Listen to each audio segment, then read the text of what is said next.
పూర్వం ఇక్ష్వాకు వంశంలో వీరభీషుడు అనే రాజు ఉండేవాడు. అతడు అత్యంత పరాక్రమవంతుడు, మహాశక్తిశాలి. సాధారణంగా అప్పట్లో ఒక అశ్వమేధ యాగం చేసిన రాజుని తిరుగులేని వాడిగా, అత్యంత శక్తివంతుడిగా పరిగణించేవారు.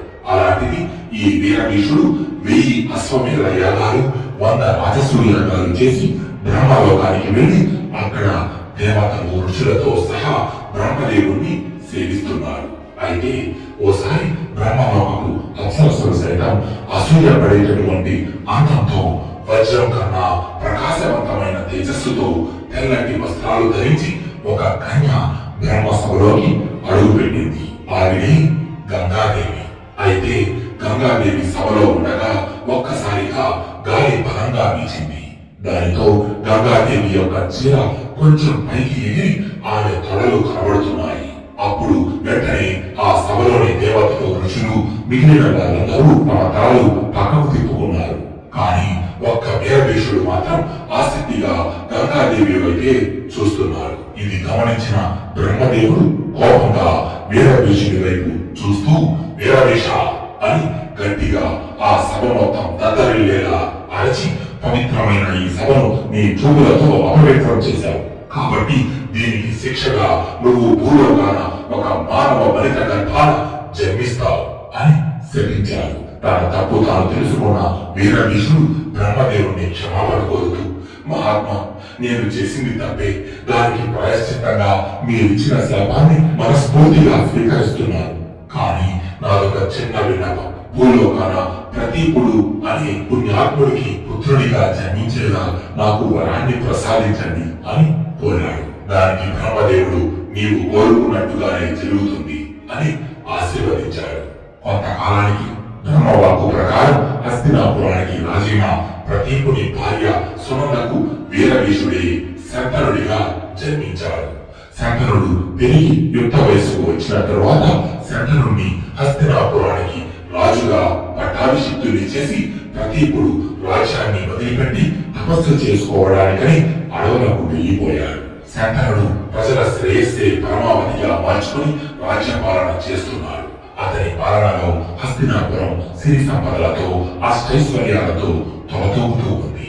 అయితే ఒకసారి శంతనుడు వేట కోసమని గుర్రం మీద అడవులకు ప్రయాణమయ్యాడు. శంతనుడు గుర్రం మీద అలా వెళ్తుండగా తనకి గంగా నది తీరాన నిలబడి ఉన్న ఒక అత్యంత అందమైన యువతి కనిపించింది. ఎంతటి వారినైనా క్షణాల్లో ఆకర్షించేటటువంటి ఆమె అందాన్ని చూసి శంతనుడు మనసులో, ఇంతటి సౌందర్య రాశి ముల్లోకాల్లో మరెక్కడా ఉండదేమో అనుకున్నాడు. అందమైన ముఖం, తేజోవంతమైన రూపం, పర్వతాలను సైతం గుండెలపై మోయగల విశాలమైన ఛాతీ, బలమైన బాహువులతో గుర్రం మీద వస్తున్న శంతనుడిని చూసి యువతికి కూడా మనసులో అతనిపై ప్రేమ చిగురించింది. శంతనుడు తన గుర్రాన్ని యువతి వద్దకు పోనించి గుర్రం మీద నుండి కిందికి దిగి ఆ అందగత్తె వైపు చూస్తూ, ఎవరు కన్నా నీవు ఒంటరిగా ఇక్కడ ఏం చేస్తున్నావు అని అడిగాడు. దానికి ఆమె శంతనుడితో మరో మాట మాట్లాడకుండా, మహారాజా, మీకు నన్ను వివాహం చేసుకోవాలనుకుంటే నేను దానికి అంగీకరిస్తాను.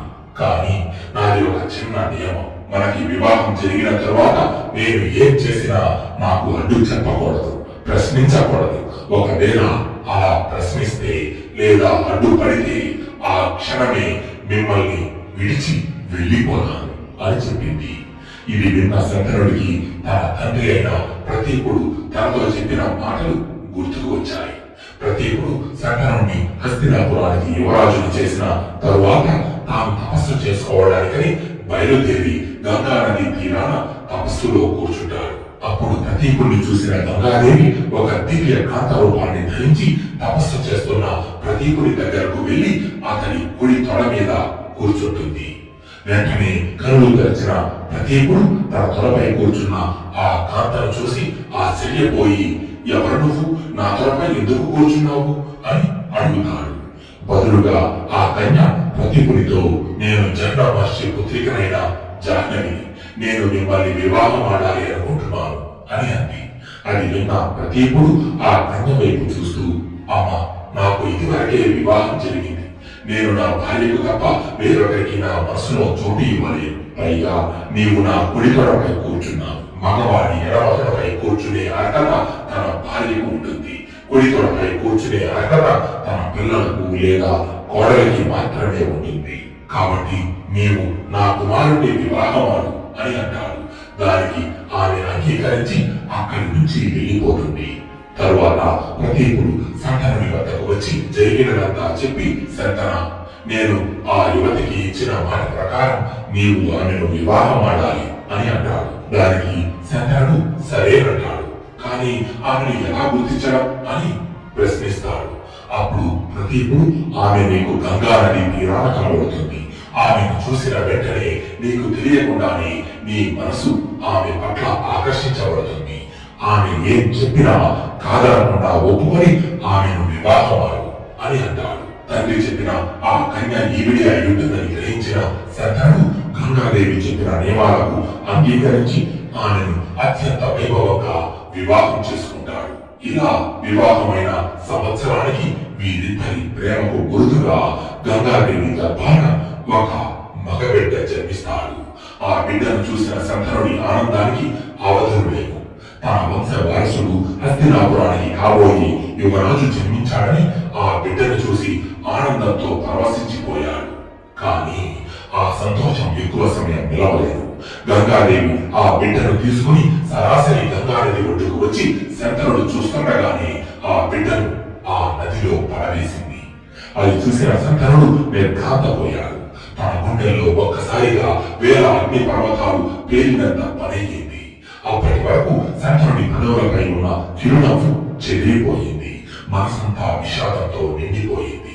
వెంటనే శంతనుడు గంగాదేవితో ఎందుకిలా చేశావు అని అడగబోతూ వివాహానికి ముందు ఆమెకిచ్చిన మాట గుర్తుకు వచ్చి నిస్సహాయ స్థితిలో మౌనంగా ఉండిపోయాడు.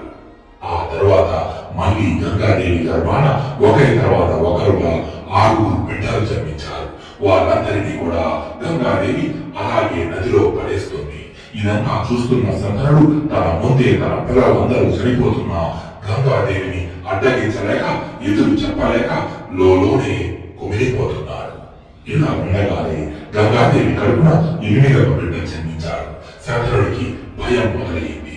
గంగా ఆ బిడ్డను కూడా నది వద్దకు తీసుకువెళ్ళింది.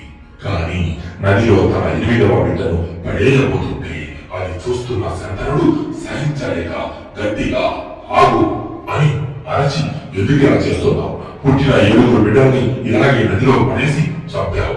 కానీ ఈసారి మాత్రం అలా జరగలేదు. ఆ బిడ్డను విడిచిపెట్టు అని అన్నాడు. అప్పుడు గంగాదేవి తన నిజ రూపాన్ని ధరించింది. అది చూసిన శంతనుడు ఆశ్చర్యపోయాడు. ఈ కథలో కొద్దిగా వెనక్కు వెళ్తే బ్రహ్మదేవుడు వీరభీషుడు చేసిన తప్పుకు గాను వీరభీషుడిని మానవునిగా పుట్టమని శపించాడు. ఆ వీరభీషుడే ఈ శంతనుడు. గాలికి చీర ఎగిరినప్పుడు తనని చూసిన వీరభీషుడిని గంగాదేవి కూడా ఇష్టపడింది. అయితే వీరభీషుడి గురించి ఆలోచిస్తూ బ్రహ్మలోకం నుండి భూలోకానికి వస్తున్న గంగాదేవికి దారి మధ్యలో ఒక చోట దేవతలైన అష్టవసువులు విచారంగా కనిపించారు. వెంటనే గంగాదేవి వారి వద్దకు వెళ్లి, మీ విచారణకి గల కారణం ఏమిటి అని అడిగింది. దానికి ఆ వసువులు ఇలా చెప్పారు. వరుణుడి కుమారుడు అయిన వశిష్ఠ మహాముని మేరు పర్వతపు గుహలో తపస్సు చేస్తున్నాడు. అయితే వశిష్ఠుడి ఆశ్రమంలో నందిని అనే ఒక కామధేనువు ఉంది. వశిష్ఠుడికి ఏం కావాలన్నా ఆ కామధేనువు వాటిని క్షణాల్లో ఏర్పాటు చేసేది. అయితే ఒకసారి ఈ అష్టవసువులు వశిష్ఠుని ఆశ్రమానికి వచ్చారు. అక్కడ ఉన్న కామధేనువు యొక్క అద్భుతమైన మహిమలను చూసి ఆశ్చర్యపోయారు. అప్పుడు ఆ 8 మంది వసువులలో 8వ వసువు అయిన ప్రవాసుడి భార్య తన భర్తతో, నందిని అనే ఈ కామధేనువు యొక్క పాలు తాగితే మొసలితనం రాకుండా జీవిస్తారని అంటారు. మరి దీని యొక్క యజమాని ఇంకెంత గొప్పవాడై ఉండాలి. కాబట్టి ఈ కామధేనువు నా ప్రాణ స్నేహితురాలికి కానుకగా ఇవ్వాలి అని కోరిక కోరింది. దానికి మిగిలిన వసువులు కూడా వంతమయ్యారు. దాంతో ప్రవాసుడు ఆ కామధేనువును పట్టుకుని దొంగతనంగా తీసుకురాబోయాడు. అయితే ఈ విషయం తపస్సులో ఉన్న వశిష్ఠుడు తన దివ్య దృష్టితో కనిపెట్టాడు. వెంటనే వశిష్ఠ మహాముని అక్కడ ప్రత్యక్షమై అష్టవసువుల వైపు చూస్తూ కోపంతో, మీరు దేవతలై ఉండి ఇతరుల సొమ్ముకు ఆశపడి మీ ఛాతి నీచమైన దొంగతనానికి పాల్పడ్డారు. కాబట్టి మీరు మీ దైవత్వాన్ని కోల్పోయి భూమి మీద మానవులుగా పుడతారు. ఇదే నా శాపం అని శపించాడు. వెంటనే ఆ అష్టవసువులు మునికాల మీద పడి, మహాత్మా, ఈ కామదేవుని యొక్క దివ్య మహిమను చూసి మాలో దీనిని ఎలాగైనా సొంతం చేసుకోవాలి అన్న గర్వం పెరిగింది. అందుకనే మేము ఈ దుష్కార్యానికి పాల్పడ్డాము. మా తప్పును క్షమించి మా శాపాన్ని వెనక్కు తీసుకోండి అని వశిష్ఠుడిని వేడుకున్నారు. దానితో ముని కోపం కొంచెం చల్లారి వసువుల వైపు చూస్తూ, మీలో 7 వసువులకు మానవునిగా పుట్టిన వెంటనే శాప విమోచనం కలుగుతుంది. కానీ కామధేనువును దొంగతనంగా తీసుకువెళ్ళడానికి ప్రయత్నించిన ఈ ప్రభాసుడు మాత్రం భూమి మీద సంతానహీనుడిగా తన పూర్తి జీవితాన్ని గడుపుతాడు అని అంటారు. ఇలా వశిష్ఠుడు తమకు ఇచ్చిన శాపం గురించి వివరించి వసువులు గంగాదేవితో, అందువల్లనే మేము భూమి మీద జన్మించడానికి ఒక పుణ్యవతి గర్భం కోసం చూస్తున్నాం. ఇంతలో మీరు దర్శనమిచ్చారు. వీరభీషుడు భూమి మీద శంకరుడిగా జన్మిస్తాడు. మీరు ఆయనకు భార్యగా మారి మాకు జన్మనిచ్చి మేము పుట్టగానే మాకు శాప విమోచనం కలిగించండి అని ప్రార్థించారు. గంగాదేవి కోరిక కూడా అదే కాబట్టి వారి కోరికకు ఒప్పుకుంది. తన నిజ రూపాన్ని చూసి ఆశ్చర్యపోయిన శంకరునితో గంగాదేవి జరిగినదంతా చెప్పి, మనకు పుట్టిన ఈ బిడ్డలు సాధారణ మానవులు కాదు, వీరు దేవతలైన అష్టవసువులు. వశిష్ఠముని శాపం వలన వీరు మానవులుగా జన్మించారు. వారికి ఇచ్చిన మాట ప్రకారం 7 వసువుల్ని గంగాలో వేసి వారికి శాప విమోచనం కలిగించాడు. కానీ ఈ 8వ బిడ్డను గంగలో వేయబోతుంటే మీరు అడ్డుకున్నారు. మన వివాహానికి ముందు నాకు ఇచ్చిన మాటను మీరు అతిక్రమించారు. కాబట్టి నేను మిమ్మల్ని వదిలి వెళ్ళిపోతున్నాను. ఈ బిడ్డను కూడా నాతోనే తీసుకువెళ్తున్నాను. వీడిని అత్యంత పరాక్రమవంతుడిగా గొప్పవాడిగా తీర్చిదిద్ది తిరిగి మీకు అప్పగిస్తాను అని చెప్పి గంగాదేవి అక్కడి నుండి మాయమైపోయింది. శంకరుడు కూడా తిరిగి హస్తినాపురానికి వచ్చి రాజ్యాన్ని పరిపాలిస్తున్నాడు. ఇలా 15 సంవత్సరాలు గడిచింది.